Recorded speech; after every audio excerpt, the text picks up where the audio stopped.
नमस्कार दोस्तों, आप लोग को स्वागत है हमारे चैनल पे। तो आज की इस वीडियो में बात करने वाले हैं आप लोग का बिहार बोर्ड 10th क्लास का जो आप लोग का ऑब्जेक्टिव क्वेश्चन है वो इस वीडियो में हम करवाने वाले हैं, जिसमें आप लोग का फिजिक्स के फर्स्ट चैप्टर प्रकाश के परिवर्तन तथा वर्तन के जितने भी ऑब्जेक्टिव क्वेश्चन हो सकते हैं जो आप लोग के एग्जामिनेशन में आएंगे फर्स्ट चैप्टर का, इन सभी जितने भी क्वेश्चन आएंगे उन सभी एक ही वीडियो में आप लोगों को यहाँ पे करवाने वाले हैं। तो आप लोग इस वीडियो में बने रहिए। तो जैसा कि आप लोग यहाँ देख सकते हैं, पहला चैप्टर है प्रकाश के परिवर्तन तथा अपवर्तन। इसमें आप लोग को जितने ऑब्जेक्टिव क्वेश्चन होंगे सभी करवाने वाले हैं। तो पहला चैप्टर में सबसे पहला जो क्वेश्चन है, प्रकाश की किरणें गमन करती है। तो प्रकाश की किरणें गमन करती है सीधी रेखा से, टेढ़ी रेखा से, या किसी भी दिशा में नहीं, या फिर इनमें से कोई नहीं। आप लोग को उत्तर देना है इनमें से कौन सा सही उत्तर है। तो इसका जो सही उत्तर हो जाएगा ऑप्शन नंबर ए, सीधी रेखा में। जो प्रकाश की किरणें हैं वो सीधी रेखा में गमन करती है। जैसे कि आप लोग अगर कोई टॉर्च है, एक टॉर्च को जब आप लोग लाइट यहाँ पे ऑन करिएगा तो ऑन करने पे इसका जो लाइट है वो सीधी रेखा में गमन करती है। यहाँ पे इस प्रकार से आप लोग प्रयोग भी कर सकते हैं अपने घर में। चलिए क्वेश्चन नंबर 2 पे चलते हैं। क्वेश्चन नंबर 2 में क्या दिया गया है? क्वेश्चन नंबर 2 में दिया गया है प्रकाश के परिवर्तन के कितने नियम हैं। तो प्रकाश के परिवर्तन के कितने नियम हैं ये आप लोग बताना है। तो इसका सही उत्तर हो जाएगा, क्या हो जाएगा, 1 कि 2 या 3 या 4, क्या हो जाएगा? तो इसका सही उत्तर हो जाएगा ऑप्शन नंबर 2, यानी कि 2 नियम है। प्रकाश के परिवर्तन के 2 नियम है। चलिए क्वेश्चन नंबर 3 पर। क्वेश्चन नंबर 3 में दिया गया है कि अवतल लेंस का आवर्धन बराबर होता है। अवतल लेंस का आवर्धन बराबर होता है, किसके बराबर होता है? तो यहाँ पर आप लोग का पहला ऑप्शन दिया गया है u/v, दूसरा ऑप्शन दिया गया है u/v, तीसरा ऑप्शन दिया गया है u+v, चौथा ऑप्शन दिया गया है v/u। तो इसका सही उत्तर क्या हो जाएगा? तो इसका सही उत्तर क्या हो जाएगा? इसका सही उत्तर हो जाएगा ऑप्शन नंबर डी, यानी कि v/u। जो इसका आवर्धन होता है अवतल लेंस का m होता है v/u, और आप लोगों को पता है कि इसका आवर्धन m होता है v/u। यहाँ पर माइनस प्लस जो होता है लेंस के अनुसार होता है, कौन सा लेंस का पूछा गया है, तो यहाँ पे अवतल लेंस का पूछा गया है, इसलिए यहाँ पे प्लस होगा। चलिए क्वेश्चन नंबर 4 पे। क्वेश्चन नंबर 4 में दिया गया है कि किसी दर्पण से आप चाहे कितनी भी दूरी पर खड़े हो, आपका प्रतिबिंब सदैव सीधा प्रतीत होता है। तो कौन सा लेंस है? यहाँ पर आप लोगों को दिया गया है पहला ऑप्शन समतल लेंस है, समतल दर्पण है। दूसरा दिया गया है केवल अवतल, केवल उत्तल, या फिर समतल या उत्तल दर्पण है। तो कौन सा यहाँ पे दर्पण है? जब आप लोग किसी दर्पण है, एक कोई दर्पण है, इस दर्पण के सामने आप लोग अगर यहाँ पे खड़ा होते हैं तो आपका जो प्रतिबिंब है सदैव सीधा ही दिखाई देता है। तो इसका सही उत्तर क्या हो जाएगा? तो इसका सही उत्तर जो हो जाएगा ऑप्शन नंबर डी, या तो समतल हो सकता है या उत्तल। अगर यहाँ पर जो है, यहाँ पे अगर ऑप्शन में जो दिया गया है या तो समतल या फिर उत्तल, यहाँ पर जब आप लोग समतल में जानते हैं कि सीधा प्रतिबिंब बनता है, और उत्तल में है क्या होता है कि उत्तल में जो है काल्पनिक प्रतिबिंब बनता है। काल्पनिक में क्या होता है कि आप लोग का जो वस्तु है वो सीधा ही वहाँ पे प्रतिबिंब बनेगा। चलिए क्वेश्चन नंबर 5 पे। क्वेश्चन नंबर 5 में क्या दिया गया है? निम्नलिखित में से कौन लेंस की क्षमता का मात्रक है? इनमें से कौन लेंस की क्षमता का मात्रक है? जूल, वाट, कांच या हीरा? इनमें से कौन लेंस की क्षमता का मात्रक है? तो यहाँ पर जो ऑप्शन है आप लोगों को गलत दिया गया है। तो लेंस का क्षमता का जो मात्रक होता है वो डायोप्टर होता है। डायोप्टर होता है इसका लेंस का क्षमता का मात्रा, जिसको डी से सूचित किया जाता है। चलिए क्वेश्चन नंबर 6 पे। क्वेश्चन नंबर 6 में दिया गया है निम्नलिखित में से किसका अपवर्तनांक सबसे अधिक होता है? तो इनमें से आप लोग को किसका अपवर्तनांक अधिक होता है? पहला है वायु, दूसरा बर्फ, तीसरा कांच, और चौथा हीरा। जैसे कि जानते हैं कि आप लोग को एग्जामिनेशन में पूछा भी जाता है कि हीरा का अपवर्तनांक कितना है, तो इसका होता है 2.4। आप लोग जानते ही होंगे 2.4 होता है। यहाँ पर पूछा गया है सबसे अधिक अपवर्तनांक किसका होता है? तो इनमें से सबसे अधिक अपवर्तनांक जो होता है हीरा का ही होता है 2.4, इन सभी का कम ही होता है। चलिए क्वेश्चन नंबर 7 पे। क्वेश्चन नंबर 7 में दिया गया है निम्नलिखित में से किस लेंस को अभिसारी लेंस कहते हैं? किस लेंस को अभिसारी लेंस कहते हैं, ये आप लोग को पूछा गया है। तो यहाँ पर जो है एक चीज़ आप लोग को बता दें कि अभिसारी लेंस जो कहते हैं, यहाँ पर ऑप्शन दिया गया पहला उत्तल लेंस, दूसरा अवतल लेंस, और तीसरा ऑप्शन है ए और बी दोनों, या फिर बाइफोकल लेंस। तो इसका सही उत्तर हो जाएगा उत्तल लेंस। इसका सही उत्तर हो जाएगा उत्तल लेंस। 7 नंबर का सही उत्तर हो जाएगा उत्तल लेंस। इसमें अगर आप लोगों को पूछा होता अभिसारी दर्पण कि अभिसारी दर्पण किसे कहते हैं, तो इसका उत्तर होता अवतल दर्पण। इसका उत्तर होता अवतल दर्पण। यहाँ पे उल्टा हो जाता है, दर्पण में उल्टा हो जाता है। इसका नाम अगर अभिसारी पूछता तो अभिसारी दर्पण में पूछता तो यहाँ पे अवतल दर्पण होता। चलिए क्वेश्चन नंबर 8 में दिया गया है, निम्नलिखित में से किस माध्यम में प्रकाश की चाल सबसे अधिक होती है। पहला जो दिया गया है कांच, दूसरा पानी, तीसरा लोहा और चौथा निर्वात। पहला दिया गया है कांच, दूसरा पानी, तीसरा लोहा और चौथा निर्वात। इनमें से किसमें जो है प्रकाश की जो चाल है सबसे अधिक होती है, तो इसका सही उत्तर हो जाएगा, इसका सही उत्तर क्या हो जाएगा, ऑप्शन नंबर डी। क्योंकि आप लोगों का जो प्रकाश की चाल है पानी में तो उतना नहीं जाएगा, जब आप लोग लाइट मारिएगा पानी में उतना नहीं जाएगा। कांच में भी क्या होगा, वो परावर्तित हो जाएगा, ज़्यादा दूर तक नहीं जाएगा, यानी कि प्रकाश की जो चाल है वो कम ही रह जाएगी, यानी उसकी चाल कम है। लोहा में भी नहीं जाएगा। और निर्वात में क्या होगा कि इसको जो प्रकाश का रुकावट है, जो धूलकण है, वो कुछ भी नहीं है, जिसकी वजह से वहाँ पर प्रकाश की चाल सबसे अधिक होगी। तो इसका सही उत्तर हो जाएगा ऑप्शन नंबर डी, प्रकाश की चाल सबसे अधिक निर्वात में होती है। चलिए क्वेश्चन नंबर 10 में दिया गया है, किसी कार का अग्रदीप में प्रयुक्त दर्पण निम्नलिखित में से कौन है। अग्रदीप का मतलब क्या हुआ कि जो आप लोगों का कार है, कार का जो हेडलाइट है, हेडलाइट को यहाँ पे अग्रदीप कहा गया है, तो उसमें कौन सा दर्पण प्रयुक्त होता है, उसमें कौन सा दर्पण प्रयुक्त होता है। तो इसका सही उत्तर क्या हो सकता है, अवतल दर्पण, उत्तल दर्पण, समतल दर्पण या फिर समतल या उत्तल दोनों। तो इसका सही उत्तर हो जाएगा अवतल दर्पण, क्योंकि अवतल दर्पण में ही जो है यहाँ पे प्रकाश जो है यहाँ पे बिखेरता है अवतल दर्पण, इसीलिए इसका सही उत्तर हो जाएगा अवतल दर्पण। 10 नंबर का सही उत्तर हो जाएगा अवतल दर्पण। चलिए क्वेश्चन नंबर 12 में दिया गया किसी लेंस की क्षमता -2D है, तो इसकी फोकस दूरी क्या होगी। लेंस की क्षमता 2D है तो इसकी फोकस दूरी क्या होगी। इसका आप लोग फार्मूला पढ़े होंगे कि लेंस की क्षमता इक्वल टू होता क्या होता है, लेंस की क्षमता इक्वल टू, इसका फार्मूला जो हो जाएगा P equal to 1/f, P equal to 1/f। अगर यहाँ पर हम अगर ऊपर 100 दे देते हैं तो ये आंसर सेंटीमीटर में आएगा। अगर यहाँ पर हम ऊपर 100 नहीं देते हैं तो यहाँ पर जो आंसर आएगा वो मीटर में आएगा। इसका जो आंसर आएगा वो मीटर में आएगा। तो यहाँ पर सबसे पहले क्या करते हैं, P का मान कितना दिया गया, P का मान दिया गया है -2D, P का मान दिया गया है -2D। तो यहाँ पर P के जगह पे -2D बैठा देते हैं, P के जगह पे -2D कर देते हैं। तो यहाँ पर P के जगह पे माइनस लगा देते हैं तो -2 आ गया और यहाँ पर 1/f हो गया। तो यहाँ पर f इधर आएगा और -2 नीचे जाएगा। तो यहाँ पर कर लेते हैं, तो f आ गया इधर, f इक्वल टू, और यहाँ 1 था और इधर जो -2 था, -2 यहाँ पर आ गया f के जगह पे। इसको भाग दीजिएगा तो यहाँ पर आ जाएगा -0.5 मीटर आ जाएगा। मीटर क्यों आया, क्योंकि ऊपर हमने 100 नहीं रखा था इसलिए मीटर आया। अगर हम ऊपर 100 रखते हैं तो 50 सेंटीमीटर आता। तो यहाँ पर कौन सा ऑप्शन हो जाएगा, ऑप्शन नंबर डी इसका सही उत्तर हो जाएगा। ऑप्शन नंबर डी इसका सही उत्तर होगा। ऑप्शन यहाँ पर जो नीचे दिया गया है वो गलत दिया गया है।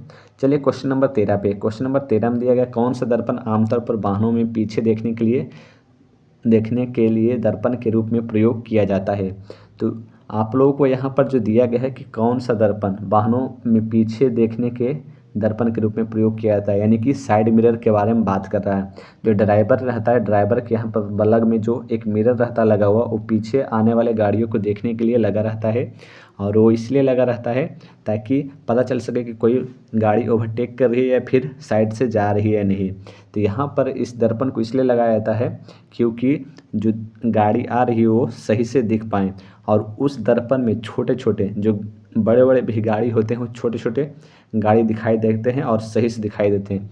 तो इसका कौन सा उत्तर हो जाएगा, तो इसका सही उत्तर हो जाएगा समतल दर्पण होगा, उत्तल दर्पण होगा, अवतल होगा या फिर अवतल लेंस होगा। तो इसका सही उत्तर हो जाएगा उत्तल दर्पण हो जाएगा। उत्तल दर्पण में जो बड़ा वस्तु है वो छोटा दिखाई देता है, जिसके वजह से साइड मिरर के रूप में इसे प्रयोग किया जाता है। तो इसका सही उत्तर हो जाएगा option number B. Option number B इसका सही उत्तर हो जाएगा। चलिए क्वेश्चन नंबर 14 पे, क्वेश्चन नंबर 14 में दिया गया है उत्तल दर्पण के सामने एक वस्तु को रखा गया है, इसकी प्रतिबिंब की प्रतिक्रिया या प्रकृति कैसी होगी। तो एक उत्तल दर्पण है, यहाँ पर आप लोगों को जो बताया गया है कि एक उत्तल दर्पण है, एक वस्तु को रखा गया है, इसके प्रतिबिंब की जो प्रकृति है कैसी होगी। पहला ऑप्शन दिया गया है काल्पनिक होगी। सबसे पहले तो देख लेते हैं कि उत्तल दर्पण कैसा होता है। तो उत्तल दर्पण कुछ इस प्रकार से होता है, जैसा कि आप लोग यहाँ देख सकते हैं। इसके सामने एक वस्तु को रखा गया है और इस वस्तु का रखा गया है और इसकी प्रतिबिंब, ये वस्तु यहाँ पे है, इसका प्रतिबिंब कहाँ बनेगा।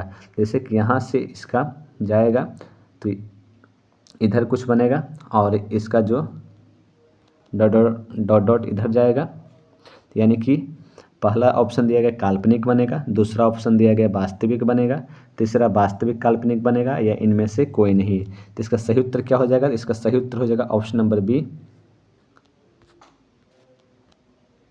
तो जिसका सही उत्तर हो जाएगा ऑप्शन नंबर ए, यानी कि काल्पनिक होगी। इसका सही उत्तर हो जाएगा ऑप्शन नंबर ए काल्पनिक, क्योंकि जब ये प्रतिबिंब है और यहाँ पर इस वस्तु का जो लाइट है यहाँ पे पड़ेगा, कुछ इस प्रकार से जाना चाहिए, लेकिन इसका जो प्रतिबिंब है इस पर इधर इस साइड बनेगा। तो इस साइड जो बनेगा ये काल्पनिक बनेगा और सीधा बनेगा। चलिए क्वेश्चन नंबर 15 पे। क्वेश्चन नंबर 15 पे ऑप्शन पर आप लोग ध्यान मत दीजिएगा, ऑप्शन कोई कोई गलत यहाँ पे टाइप हो गया है। चलिए क्वेश्चन नंबर 15 पर दिया गया है किसी उत्तल लेंस की फोकस दूरी हमेशा होती है। कोई उत्तल लेंस है, उत्तल लेंस की जो फोकस दूरी है वो हमेशा कैसी होती है। तो देखिए उत्तल लेंस कैसी होती है। उत्तल लेंस कुछ इस प्रकार से आप लोगों को देखने को मिल जाएगा। तो उत्तल लेंस की जो फोकस दूरी है वो कैसी होती है। पहला पॉजिटिव दिया गया है, दूसरा नेगेटिव, तीसरा पॉजिटिव नेगेटिव और चौथा जो है नेगेटिव पॉजिटिव कैसी होती है, ये आप लोगों को पूछा गया है। तो जैसे कि यहाँ पर देख सकते हैं उत्तल लेंस की फोकस दूरी पूछा गया है। तो एक तो फोकस f1 यहाँ पे होता है, तो इसका क्या हो सकता है।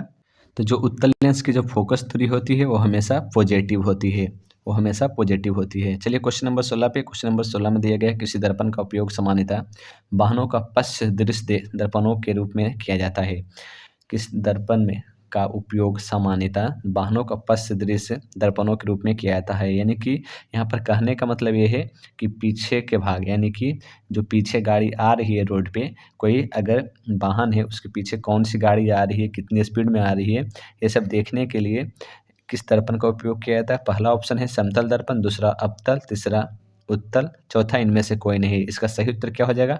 इसका जो सही उत्तर हो जाएगा ऑप्शन नंबर सी, उत्तल दर्पण का प्रयोग किया जाता है।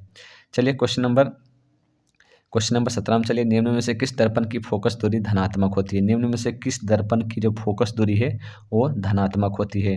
इसका पहला ऑप्शन है समतल दर्पण, उत्तल दर्पण, अवतल दर्पण या इनमें से सभी। तो किस दर्पण का जो है फोकस दूरी धनात्मक होती है।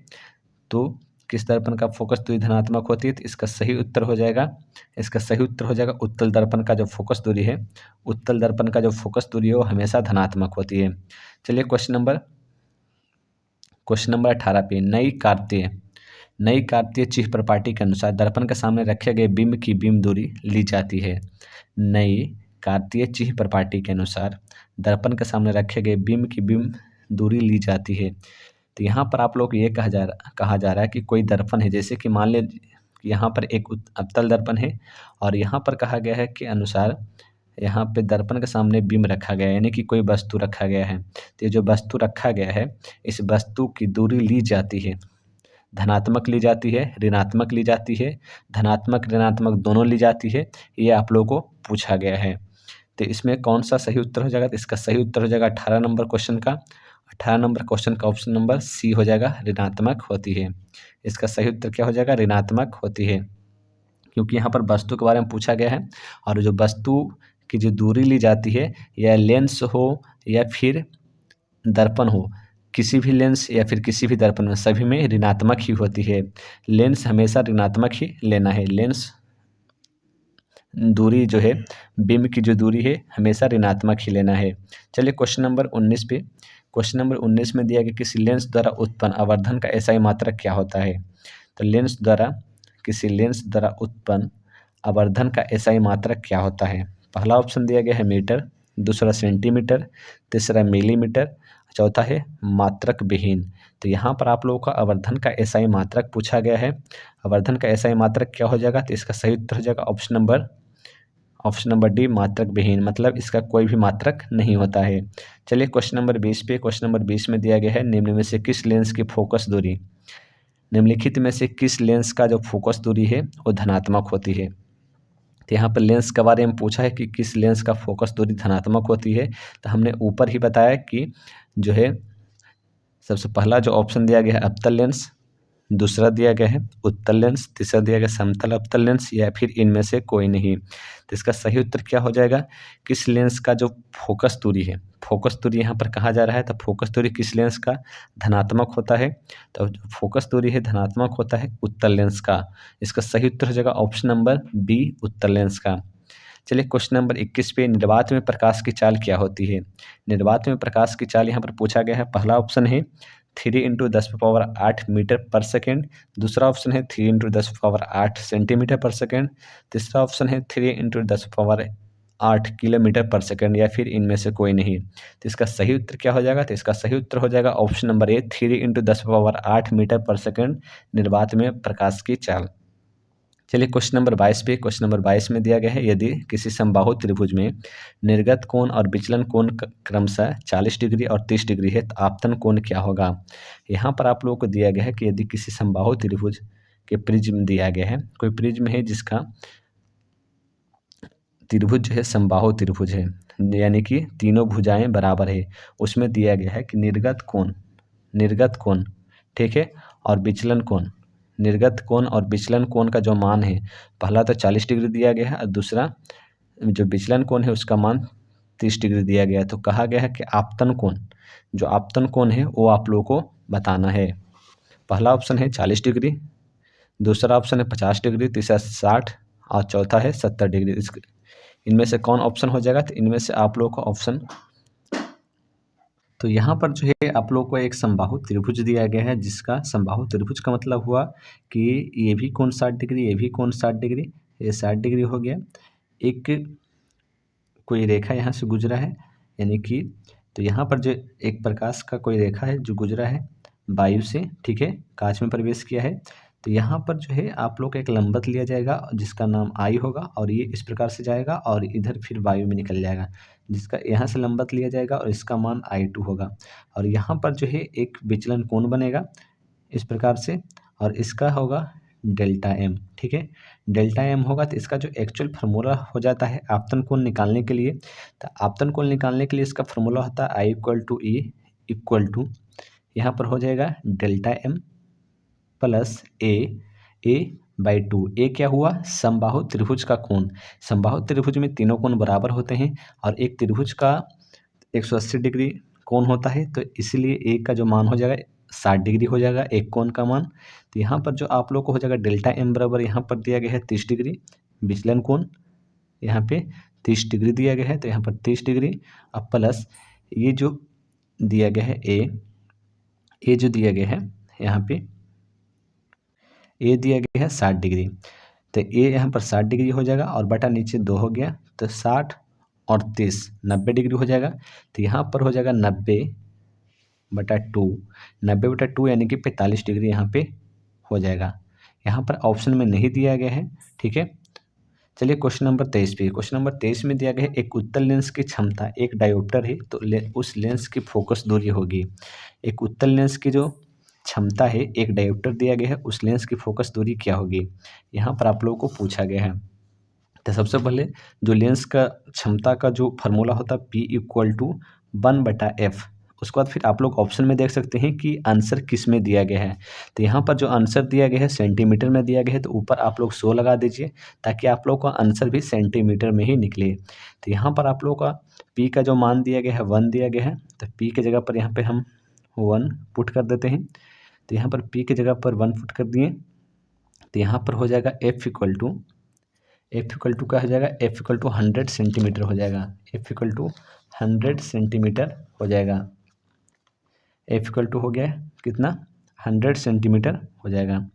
तो इधर F आएगा, तो यहाँ पे हो जाएगा F =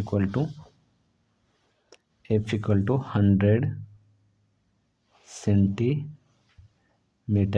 और यहाँ पर पूछा क्या गया है उत्तल लेंस, तो उत्तल लेंस में हमेशा फोकस जो होता है पॉजिटिव होता है, इसलिए ऑप्शन सी सही होगा, ऑप्शन सी सही होगा। चलिए क्वेश्चन नंबर 24 पे, क्वेश्चन नंबर 24 में दिया गया निम्नलिखित प्रकाश के रंगों में से किस रंग का अपवर्तनांक अधिकतम होता है। तो यहाँ पर अपवर्तनांक पूछा गया है, तो सबसे ज़्यादा जो अपवर्तनांक है वो लाल रंग का सॉरी, यहाँ पर अर्धनाक पूछा गया है। इसका सही उत्तर क्या हो जाएगा? ऑप्शन नंबर डी बैंगनी का। अगर यही पूछता कि प्रकाश के रंगों में सबसे अधिक वेवलेंथ या तरंग दैर्ध्य किसका ज़्यादा होता है, तो इसका सही उत्तर हो जाता है लाल।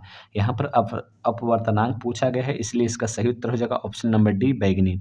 चलिए क्वेश्चन नंबर 25 पे। क्वेश्चन नंबर 25 में दिया गया है पानी में डूबे एक उत्तल लेंस की फोकस दूरी हवा में इसकी फोकस दूरी की अपेक्षा अधिक होती है, कम होती है, अपवर्तित रहती है या इनमें से कोई नहीं।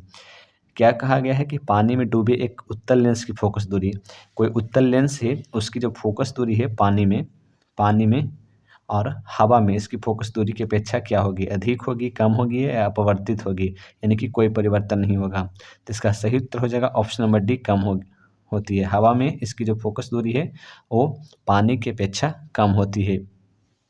ठीक है, तो इसका सही उत्तर हो जाएगा option number B. 26 number question में दिया गया है निम्नलिखित में कौन उत्तल दर्पण की फोकस दूरी है जिसकी वक्रता त्रिज्या 32 सेंटीमीटर है। यहाँ पर पूछा गया है कि कौन जो है उत्तल दर्पण की फोकस दूरी है जिसकी वक्रता त्रिज्या जो है 32 सेंटीमीटर है। तो ऑप्शन इस प्रकार से आप लोगों को दिया गया है, इनमें से कौन उत्तल दर्पण की फोकस दूरी है जिसका जो वक्रता त्रिज्या यानी कि आर 32 सेंटीमीटर होगा, यह आप लोगों को बताना है। तो यहाँ पर किस प्रकार से कर सकते हैं, यहाँ पर आप लोगों ने एक फार्मूला पढ़ा होगा F इक्वल टू R/2 और यहाँ पर जो है R यानी कि वक्रता त्रिज्या को जो मान दिया गया है वो दिया गया है, कितना दिया गया है, तो यहाँ पर जो वक्रता त्रिज्या का जो मान दिया गया है वो दिया गया है 32। यहाँ पर नीचे क्या हो जाएगा? 2 हो जाएगा। तो इसका सही उत्तर क्या हो जाएगा? 16, यानी कि 16 सेंटीमीटर। यहाँ पर आप लोग ऑप्शन में देखिएगा तो 16 सेंटीमीटर तो ऑप्शन है, एक पॉजिटिव भी है और एक निगेटिव भी है। तो इसका क्या हो जाएगा? तो आप लोगों को पता होगा कि उत्तल दर्पण की जो फोकस दूरी होती है वो पॉजिटिव होती है। इसका सही उत्तर हो जाएगा ऑप्शन नंबर सी। चलिए क्वेश्चन नंबर 27 पे। क्वेश्चन नंबर 27 में दिया गया कौन सा लेंस अपसारी लेंस भी कहलाता है। कौन सा जो लेंस है वो अपसारी लेंस कहलाता है। तो इसका सही उत्तर हो जाएगा अवतल लेंस। इसका सही उत्तर हो जाएगा ऑप्शन नंबर ए, अवतल लेंस जो है अपसारी लेंस कहलाता है। तो यहाँ पर ऑप्शन नंबर ए इसका सही उत्तर हो जाएगा। यहाँ पर ऑप्शन में आप लोग ऑप्शन नंबर बी दिया गया है लेकिन ये गलत टाइपिंग किया गया है। चलिए क्वेश्चन नंबर 28 पे। क्वेश्चन नंबर 28 में दिया गया दंत विशेषज्ञ किस दर्पण का उपयोग मरीजों के दांतों का बड़ा प्रतिबिंब देखने के लिए करता है। किस दर्पण का प्रयोग, यहाँ पर जैसा कि आप लोग जानते हैं कि गाड़ी के वाहनों को पीछे के देखने के लिए उत्तल दर्पण का प्रयोग किया जाता है ताकि वो जो गाड़ी का हेडलाइट होता है उसमें आगे की ओर आगे का जो हेडलाइट है उसको अवतल दर्पण का प्रयोग किया जाता है ताकि वहाँ पे हेडलाइट जो है यहाँ पर फैले, उसका प्रकाश जो है फैले, यानी कि उसका प्रतिबिंब बड़ा बनता है जिसकी वजह से अवतल दर्पण का प्रयोग किया जाता है। और यहाँ पर भी है अवतल दर्पण का प्रयोग किया जाता है उसके दांतों को बड़ा देखने के लिए। इसका सही उत्तर हो जाएगा ऑप्शन नंबर बी, अवतल दर्पण। चलिए क्वेश्चन नंबर 30 पे। क्वेश्चन नंबर 30 में दिया गया है गोलीय दर्पण के प्रवर्तक पृष्ठ की वृत्ताकार सीमा रेखा का व्यास कहलाता है। तो यहाँ पर आप लोगों को जो पूछा गया है कि जो गोलीय दर्पण है, एक गोलीय दर्पण है, ठीक ना, उसका प्रवर्तक पृष्ठ, ये जो प्रवर्तक पृष्ठ है इसकी वृत्ताकार सीमा रेखा का व्यास, ये जो व्यास है वो क्या कहलाता है? पहला मुख्य फोकस, दूसरा वक्रता त्रिज्या, प्रधान अक्ष, गोलीय दर्पण का द्वारक। तो इसका सही उत्तर क्या हो जाएगा? इसका सही उत्तर हो जाएगा ऑप्शन नंबर डी, गोलीय दर्पण का द्वारक। इसका सही उत्तर हो जाएगा ऑप्शन नंबर डी, गोलीय दर्पण का द्वारक। चलिए क्वेश्चन नंबर 30 पे। क्वेश्चन नंबर 30 में दिया गया यदि किसी बिंब का प्रतिबिंब आवर्धन ऋणात्मक है तो उस प्रतिबिंब की प्रकृति क्या होगी। यहाँ पर कहा गया है कि यदि किसी बिंब का जो प्रतिबिंब है आवर्धन ऋणात्मक है, आवर्धन मतलब m जो है ऋणात्मक है जैसे कि v/u, और यहाँ पर जो प्रतिबिंब यानी कि v जो है माइनस में है, तो इसका जो है उसका प्रतिबिंब प्रकृति क्या होगी। जैसा कि हमने आप लोगों को पिछले वीडियो में बताया, पिछले क्वेश्चन में हमने बताया था कि किस में आप लोगों का माइनस होगा और किस में आप लोगों का प्लस होगा। तो यहाँ पर बोला गया है कि उसका प्रतिबिंब प्रकृति क्या होगी, वास्तविक उल्टा, वास्तविक और सीधा, आभासी सीधा, आभासी उल्टा। तो इसका सही उत्तर क्या हो जाएगा? तो 30 नंबर का सही उत्तर हो जाएगा ऑप्शन नंबर ए, वास्तविक और उल्टा होगा। वास्तविक और उल्टा होगा। चलिए क्वेश्चन नंबर 31 पे। क्वेश्चन नंबर 31 में दिया है, किसी शब्दकोश के छोटे अक्षरों को पढ़ने के लिए आप निम्नलिखित में से कौन सा लेंस पसंद करेंगे? तो छोटे अक्षरों को पढ़ने के लिए कौन सा लेंस पसंद करेंगे? पहला ऑप्शन है 5 सेंटीमीटर फोकस दूरी एक अवतल लेंस, 5 सेंटीमीटर फोकस दूरी एक उत्तल लेंस, 50 सेंटीमीटर फोकस दूरी एक अवतल लेंस, या फिर 50 सेंटीमीटर फोकस दूरी एक उत्तल लेंस। तो इसका सही उत्तर क्या हो जाएगा? इसका सही उत्तर हो जाएगा option number B, 5 centimetre focus दूरी एक उत्तल लेंस का प्रयोग करेंगे हम बड़े अक्षरों को, छोटे अक्षरों को पढ़ने के लिए। इसका सही उत्तर हो जाएगा ऑप्शन नंबर बी। चलिए क्वेश्चन नंबर 32 पे। क्वेश्चन नंबर 32 में दिया गया, एक प्रयोग में अवतल दर्पण द्वारा किसी बिंब का प्रतिबिंब एक पर्दे पर प्राप्त किया जाता है। दर्पण की फोकस दूरी को निर्धारित करने के लिए प्रयोगकर्ता को मापने की ज़रूरत है। तो यहाँ पर आप लोगों को कहा गया है कि आप लोगों का जो यहाँ पे एक अवतल दर्पण लिया गया है, एक अवतल दर्पण लिया गया है, एक अवतल दर्पण लिया गया है जिसमें कहा गया है कि उसका बिंब का प्रतिबिंब एक पर्दे पे उतारा गया है। दर्पण की फोकस दूरी, जो फोकस है उसको निर्धारित करने के लिए, यानी फोकस की लंबाई निकालने के लिए यहाँ पर मापने की क्या ज़रूरत है? तो यहाँ पर ऑप्शन में पहला दिया गया दर्पण तथा पर्दों के बीच की दूरी, दर्पण तथा बिंब के बीच की दूरी, ए और बी दोनों, इनमें से कोई नहीं। इसका सही उत्तर हो जाएगा ऑप्शन नंबर बी, दर्पण और बिंब के बीच की दूरी। क्योंकि यहाँ पर जो क्वेश्चन में दिया गया है बिंब का दूरी दिया गया है, इसलिए सबसे पहले दर्पण और बिंब की दूरी हम निकालेंगे, जिससे हमको फोकस दूरी उसका पता चल सकेगा। चलिए क्वेश्चन नंबर 33 में। क्वेश्चन नंबर 33 में दिया गया है, अवतल दर्पण की फोकस दूरी उसकी वक्रता त्रिज्या की आधी होती है। यहाँ पर आप लोगों को जो पूछा गया है कि अवतल दर्पण की जो फोकस दूरी है उसकी वक्रता त्रिज्या की आधी होती है, दुगनी होती है, चौथाई होती है, बराबर होती है। तो यहाँ पर F = R/2 होता है। तो यहाँ पर अवतल दर्पण की जो फोकस दूरी है उसकी वक्रता त्रिज्या की दुगनी होती है। इसका सही उत्तर हो जाएगा, यहाँ पे फोकस दूरी पूछा है तो फोकस दूरी यहाँ पर आधी हो जाएगी, जैसे कि F = R/2 यानी कि आधी होती है। ऑप्शन नंबर बी इसका सही उत्तर हो जाएगा। क्वेश्चन नंबर 34 में। चलिए क्वेश्चन नंबर 34 में दिया गया, लेंस की क्षमता का एसआई मात्रक क्या होता है?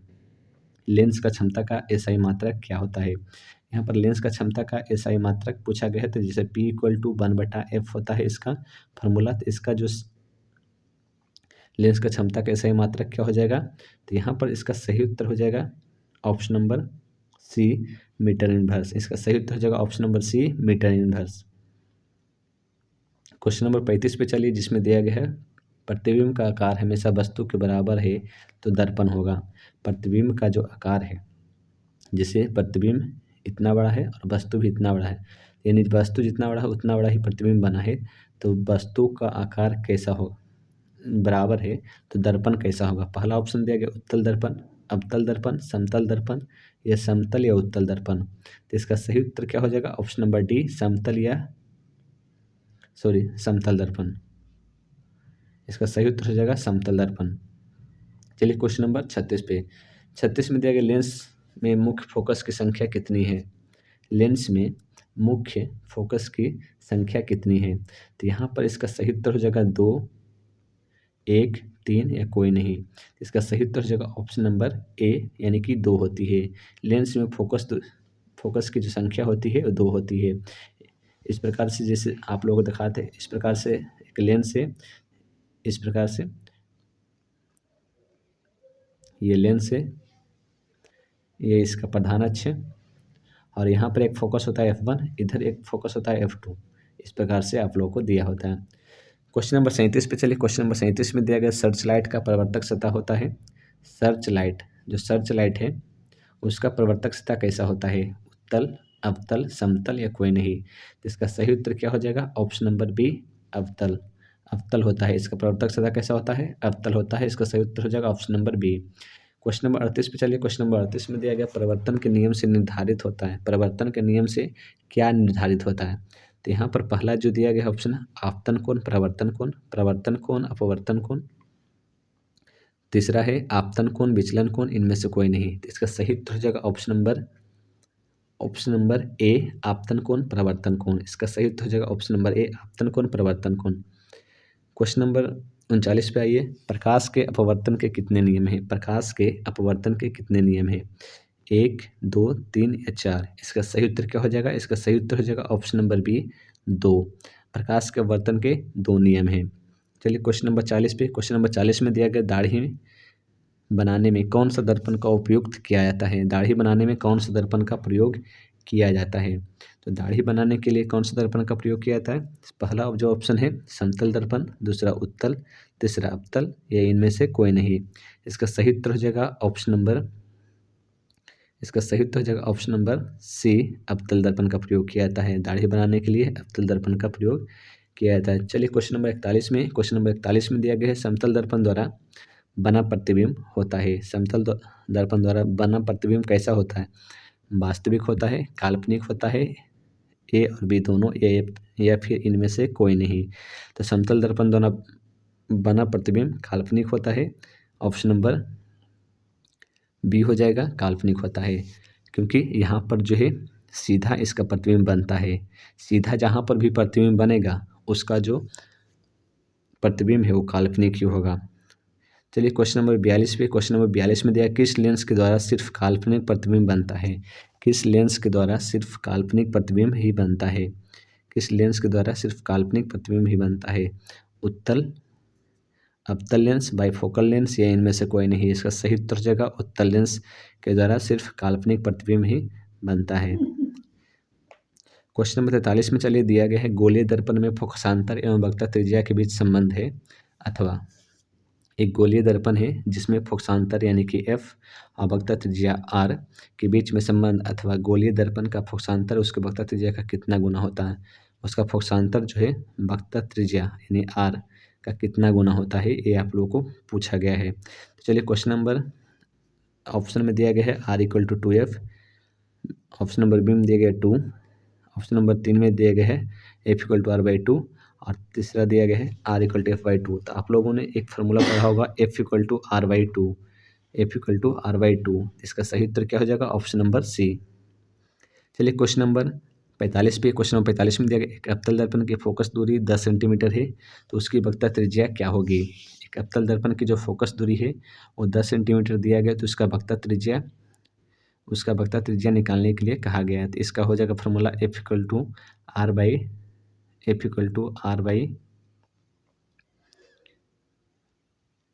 R/2। तो यहाँ पर जो है आप लोग को फोकस दूरी दिया गया है, तो फोकस दूरी कितना दिया गया है? फोकस दूरी दिया गया है 10 सेंटीमीटर। तो फोकस दूरी के स्थान पे 10 सेंटीमीटर यहाँ पर पुट कर देंगे। यहाँ पर R जो निकल जाएगा 20 सेंटीमीटर निकल जाएगा, ये कोना कोना गुना हो जाएगा, तो यहाँ पर हो जाएगा 20 सेंटीमीटर। ऑप्शन नंबर बी 45 के ऑप्शन नंबर बी हो जाएगा। तो चलिए क्वेश्चन नंबर 46 पे। यहाँ पे ऑप्शन गलत दिया गया है। क्वेश्चन नंबर 46 में क्या दिया है? काल्पनिक प्रतिबिंब होता है। तो काल्पनिक प्रतिबिंब जहाँ भी होगा वहाँ पे वस्तु जो है सीधा बनेगा, जैसे कि समतल दर्पण है उसमें आप लोग का सीधा प्रतिबिंब बनता होगा, तो उसमें जो है काल्पनिक प्रतिबिंब बनता है। जहाँ भी सीधा वस्तु बन रहा है वहाँ पे जो सीधा प्रतिबिंब बन रहा है तो वहाँ पे हमेशा काल्पनिक ही होगा, और उल्टा बनेगा तो वहाँ पे वास्तविक होगा। चलिए क्वेश्चन नंबर 47 पे। क्वेश्चन नंबर 47 में दिया गया सरल सूक्ष्मदर्शी में किसका उपयोग किया जाता है? सरल सूक्ष्मदर्शी में किसका उपयोग किया जाता है? पहला ऑप्शन दिया गया है अवतल दर्पण का, दूसरा उत्तल दर्पण का, तीसरा अवतल लेंस का, चौथा दिया गया है उत्तल लेंस का। तो किसका प्रयोग किया जाता है? तो यहाँ पर जो है सरल सूक्ष्मदर्शी में यहाँ पे उत्तल लेंस का प्रयोग किया जाता है। क्योंकि वहाँ पे जो है दर्पण का तो प्रयोग कर नहीं सकते हैं, और उत्तल लेंस का इसलिए प्रयोग करते हैं क्योंकि वहाँ पे जो सरल सूक्ष्मदर्शी है वो नहीं दिखाई देते, उसको जूम करके देखना पड़ता है। तो जूम करके कौन देख सकता है? उत्तल लेंस के द्वारा ही देखा जा सकता है। इसका सही उत्तर हो जाएगा उत्तल लेंस। ठीक है, चलिए क्वेश्चन नंबर 48 पे। क्वेश्चन नंबर 48 में दिया गया किसी बिंब का अवतल दर्पण, कोई बिंब यानी कि कोई वस्तु है उसका अवतल दर्पण द्वारा बना प्रतिबिंब, कोई एक अवतल दर्पण है, यहाँ पर कोई बिंब है, उसके द्वारा बना प्रतिबिंब आभासी है, सीधा है, बिंब से बड़ा है, बड़ा पाया गया है। वस्तु की स्थिति कहाँ होनी चाहिए? तो यहाँ पर जो आप लोगों को कहा गया है कि जो वस्तु है वो एक दर्पण के सामने रखा गया है, अवतल दर्पण के सामने उसका जो प्रतिबिंब बन रहा है सीधा है, बिंब से बड़ा है और आभासी भी है। तो इसका सही उत्तर क्या हो जाएगा? तो आप लोगों को पता ही होगा कि अवतल दर्पण में जब वस्तु फोकस और ये ध्रुव, इस ध्रुव यानी पी के बीच में जब यहाँ पे होता है, तो यहाँ पर कोई अगर वस्तु है तो उसका प्रतिबिंब जो है यहाँ पे बनता है, ये आर मान लीजिए, आर मान सकते हैं इसको, अनंत दर्पण ध्रुव मुख्य फोकस के बीच में। तो जब भी यहाँ पे वस्तु रहेगा तो सबसे बड़ा प्रतिबिंब बनेगा, और ये प्रतिबिंब कहाँ बनेगा? ये बनेगा अनंत में, ये बनेगा अनंत में। तो इसका सही उत्तर क्या हो जाएगा? ऑप्शन नंबर डी इसका सही उत्तर हो जाएगा, ऑप्शन नंबर डी। दर्पण और ध्रुव के मुख्य फोकस के बीच में होता है वस्तु, तब इसका बड़ा प्रतिबिंब बनता है। चलिए क्वेश्चन नंबर 49 में, क्वेश्चन नंबर 49 में क्या दिया गया है? एक उत्तल लेंस होता है। एक उत्तल लेंस कैसा होता है? तो एक उत्तल लेंस कैसा होता है? तो एक उत्तल लेंस कुछ इस प्रकार से होता है। तो यहाँ पर दिया गया सभी जगह समान मोटाई का है, ये गलत। दूसरा ऑप्शन दिया गया बीच की अपेक्षा किनारों पर मोटा होता है, बीच की अपेक्षा किनारों पर मोटा होता है, ये भी गलत। तीसरा दिया गया किनारों की अपेक्षा बीच में मोटा होता है, तो किनारों की अपेक्षा बीच में मोटा है, मतलब इस सही। ऑप्शन नंबर सी इसका सही उत्तर हो जाएगा, ऑप्शन नंबर सी इसका सही उत्तर हो जाएगा। चलिए क्वेश्चन नंबर 50 में 1 मीटर फोकस दूरी वाले उत्तल लेंस की क्षमता होगी। 1 मीटर फोकस दूरी वाले उत्तल लेंस की क्षमता होगी। तो आप लोगों को पता है कि उत्तल लेंस में हमेशा जो फोकस दूरी होता है वो पॉजिटिव होता है। उत्तल लेंस का जो फोकस दूरी होता है वो पॉजिटिव होता है, इसलिए इसका वैल्यू भी पॉजिटिव लेना है। तो इसका क्षमता का क्या हो जाएगा formula? P equal to 1/f, P equal to 1/f हो गया। और यहाँ पर फोकस जो दिया गया है, जो फोकस दिया गया है वो 1 मीटर दिया गया, तो 1/1 हो जाएगा। और यहाँ पर डायोप्टर में आंसर दिया गया है, इसलिए मीटर ही रहने देंगे, सेंटीमीटर नहीं करेंगे। तो यहाँ पर इक्वल टू 1 आ जाएगा, यानी कि 1 डायोप्टर। इसका सही उत्तर हो जाएगा ऑप्शन नंबर बी, यानी कि 1D। चलिए क्वेश्चन नंबर 51 में दिया गया है निर्गत किरण एवं अभिलंब के बीच के कोण को कहते हैं। निर्गत किरण एवं अभिलंब के बीच के कोण को क्या कहते हैं? निर्गत किरण और अभिलंब के बीच को क्या कहते हैं? पहला ऑप्शन दिया गया है आपतन कोण, दूसरा दिया गया है अपवर्तन कोण, परावर्तन कोण, तीसरा ऑप्शन दिया गया है निर्गत कोण, और चौथा ऑप्शन दिया गया है इनमें से कोई नहीं। तो 51 का क्या हो जाएगा सही उत्तर? ऑप्शन नंबर बी इसका सही उत्तर हो जाएगा परावर्तन कोण। इसका सही उत्तर हो जाएगा परावर्तन कोण। जब भी यहाँ पर जो है आपतन कोण यहाँ से आता है और यहाँ से परावर्तन होता है, तो ये अभिलंब है। तो यहाँ पर पूछा गया है कि निर्गत किरण, ये जो निर्गत किरण जो है ये, और अभिलंब ये, इस बीच के कोण को क्या कहते हैं? परावर्तन कोण कहते हैं। इसको आई, यानी कि ये आई हो गया आपतन कोण, और ये आर हो गया, तो इसके बारे में पूछा गया था, तो परावर्तन कोण हो जाएगा। चलिए क्वेश्चन नंबर 52 पे, क्वेश्चन नंबर 52 में दिया गया निम्न में से कौन सा पदार्थ लेंस बनाने के लिए प्रयुक्त नहीं किया जा सकता? निम्न में से कौन सा पदार्थ जो है लेंस बनाने के लिए प्रयुक्त नहीं किया जा सकता? पहला जो ऑप्शन दिया गया है जल, जल से हम लोग लेंस बना सकते हैं, इसका सही उत्तर हो जाएगा। दूसरा ऑप्शन है कांच, कांच से भी हम लोग लेंस बना सकते हैं। तीसरा ऑप्शन दिया गया है प्लास्टिक, और चौथा ऑप्शन दिया गया है मिट्टी। तो यहाँ पर जो है प्लास्टिक से भी लेंस बनता है, तो यहाँ पर ऑप्शन नंबर सी हो जाएगा। यहाँ पर बोला गया था कि कौन सा पदार्थ से हम लोग नहीं बना सकते हैं, तो यहाँ पर ऑप्शन नंबर डी हो जाएगा कि हम लोग मिट्टी से लेंस नहीं बना सकते हैं। चलिए क्वेश्चन नंबर 53 में किस दर्पण से वस्तु का बड़ा प्रतिबिंब बनता है? किस दर्पण से वस्तु का बड़ा प्रतिबिंब बनता है? पहला जो ऑप्शन दिया गया है समतल दर्पण, अवतल दर्पण, उत्तल दर्पण, या कोई नहीं। तो इसका सही उत्तर क्या हो जाएगा? इसका सही उत्तर हो जाएगा ऑप्शन नंबर बी, यानी कि अवतल दर्पण। अवतल दर्पण में बड़ा प्रतिबिंब बनता है, कब बनता है? जब वस्तु यहाँ पे फोकस और ये ध्रुव, यानी कि जिसको हम पी भी कह सकते हैं, इसके बीच में होता है, या फिर होता है, तब ये जो प्रतिबिंब है यहाँ पे बनता है अनंत में, अनंत और सबसे बड़ा बनता है। चलिए क्वेश्चन नंबर 54 में, क्वेश्चन नंबर 54 में दिया गया है 2D क्षमता वाले लेंस का फोकसांतर क्या होगा? तो यहाँ पर आप लोगों को दिया गया है 2D, यानी क्षमता क्या दिया गया है, इसका फॉर्मूला हो जाएगा P इक्वल टू 1/f, और यहाँ पर 2D दिया गया क्षमता 2 हो जाएगा, और 1/f यहाँ पे हो जाएगा।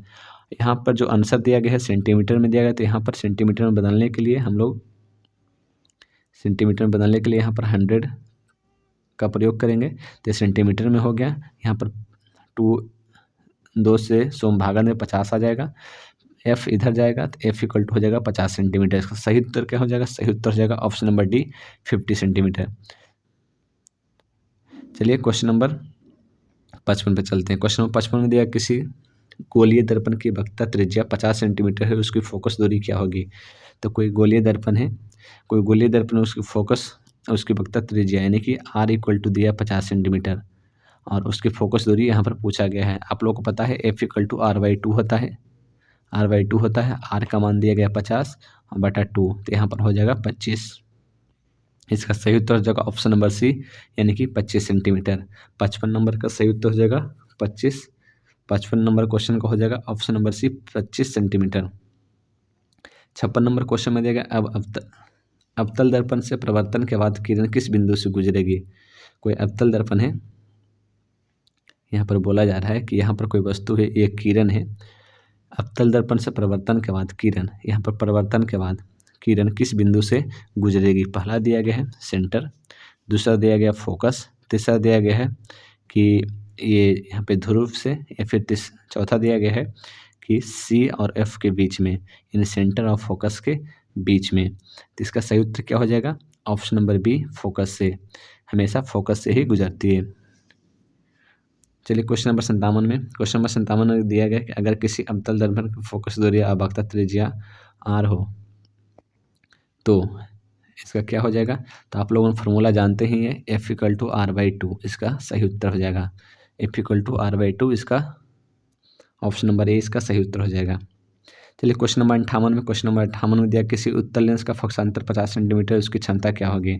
यहाँ पर उत्तल लेंस का फोकसांतर दिया गया है, तो यहाँ पर फोकसांतर जो दिया गया है उत्तल लेंस का, तो उत्तल लेंस में हमेशा फोकस जो होता है वो क्या होता है?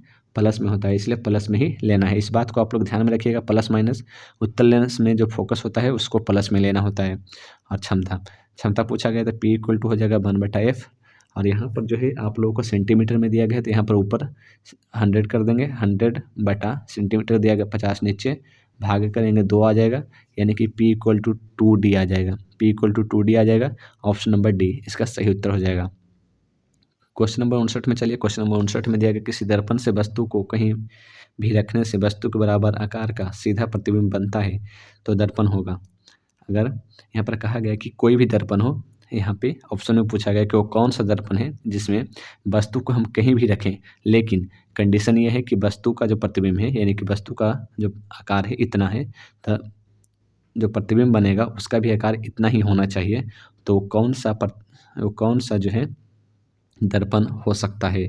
तो आप लोग जानते हैं कि अवतल दर्पण में जब हम, ये फोकस हो गया, ये आर हो गया, ये फोकस हो गया, ये आर हो गया, तो यहाँ पर जब हम किसी वस्तु को रखते हैं तो इसका जो प्रतिबिंब बनता है वो बराबर बनता है।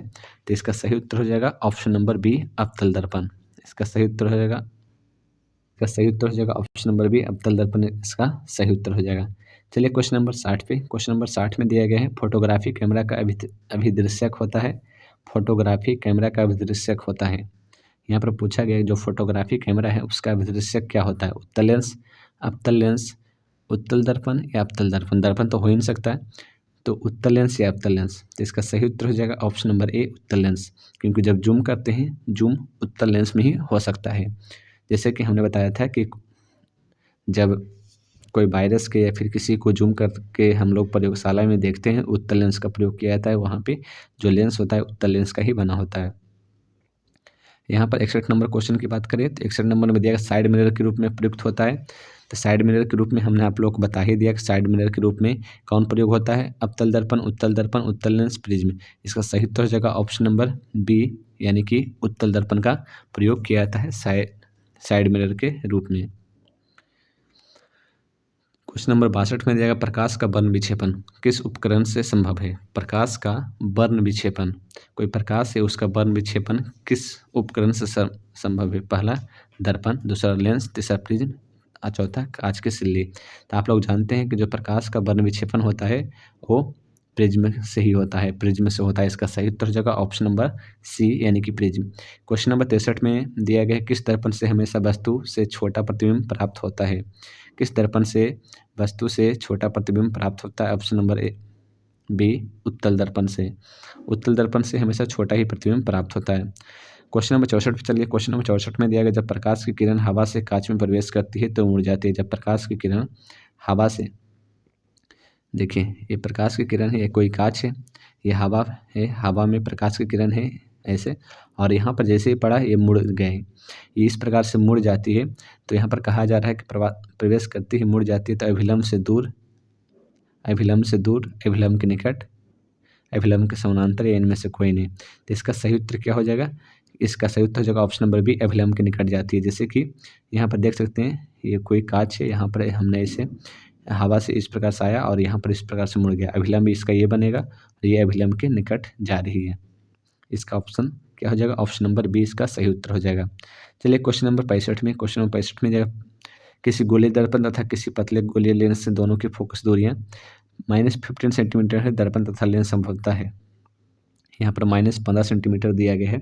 तो कहा गया है कि दर्पण और लेंस कौन सा है? दर्पण और लेंस कौन सा है? दोनों अवतल है, दोनों उत्तल है, या फिर अवतल दर्पण है, उत्तल लेंस है, दर्पण उत्तल है, या फिर अवतल लेंस है। तो यहाँ पर ऑप्शन क्या दिया गया? ऑप्शन नंबर ए यानी कि अवतल दर्पण इसका सही उत्तर हो जाएगा। अवतल दर्पण, अवतल दर्पण और अवतल लेंस इन दोनों में माइनस ही लिया जाता है फोकस दूरियाँ। फोकस दूरी जो है हमेशा माइनस ही लिया जाता है, अवतल लेंस हो या फिर अवतल दर्पण हो। चलिए क्वेश्चन नंबर 66 में। क्वेश्चन नंबर 66 में दिया है, लेंस में कितने मुख्य फोकस होते हैं? लेंस में कितने मुख्य फोकस होते हैं? तो इसका सही उत्तर क्या हो जाएगा? 1, 2, 4, 8।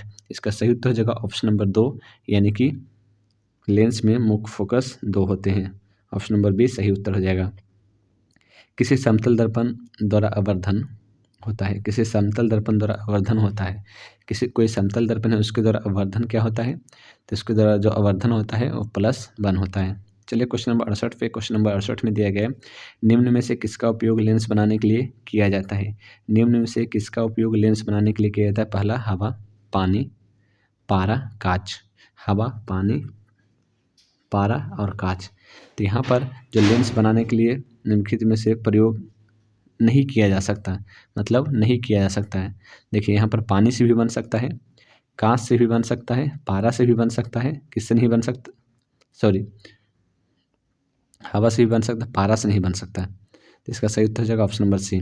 चलिए क्वेश्चन नंबर 69 में, जब प्रकाश का वेग न्यूनतम होता है, प्रकाश का वेग न्यूनतम कहाँ होता है? निर्वात में, जल में, वायु में, कांच में। तो यहाँ पर निर्वात में तो सबसे ज़्यादा होगा, यहाँ पर जल, वायु या कांच में।